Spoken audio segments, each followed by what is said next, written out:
Hi. So, I, about 2 months ago, said I was going to make a video about the history of Blaseball when Blaseball officially died. And in the spirit of Blaseball, I have postponed that several times. But I wanted to give an update about why it is taking so long to make it.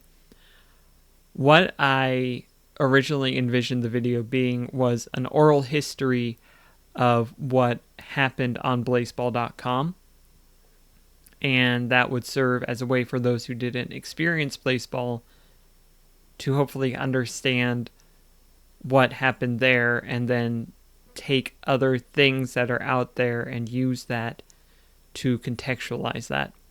The issue is that trying to do that without what happened outside of Blaseball.com feels so empty. And it's like listening to a symphony but only hearing the lead violin. That lead violinist might be beautiful, but it is not the entire piece.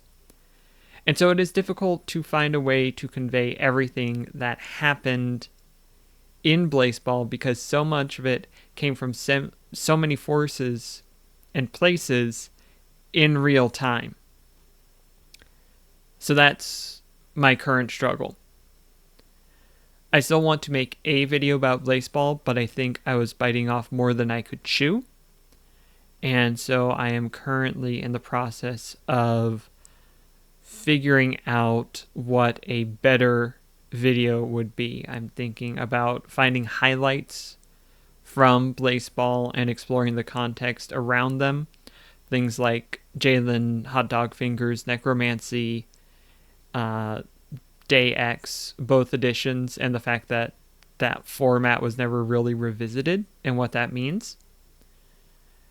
Everything that happened in Short Circuits and Gamma could be its own video. Each season after a certain point in the expansion era could be its own video. And that's really what I'm running into, is there is so much material that could be in a video that figuring out what to cut and what not to cut, it feels like, well, if I put this in, then I have to put that in, because otherwise that's not going to make sense. And it would literally be a 10-hour video if I did all that. And so I don't want to make a 10-hour video. You probably don't want to watch a 10-hour video. So that's not going to happen. And instead, I'm trying to find what actually made Blaseball, which is going to be different for just about everyone. But I hope to find a way to convey both the magic in the middle of a very difficult time, in the middle of a global pandemic that brought a lot of us together, along with some of the very bad, miserable times that I think most people in the Blaseball fandom experienced at one point or another. If your experience was all positive, congratulations, I envy you. I don't know a single Stakes fan that falls into that category. Maybe it was great for other teams. Not for me. And I want to be able to talk about that without it being a hate fest. I want to be able to actually discuss it. And another thing I found while trying to make that longer video is I was getting caught on complaints I have with Blaseball, and that derails any momentum about looking at and admiring a thing. So that doesn't work. And so this is an update to say I am still working on it, but it is harder than I thought.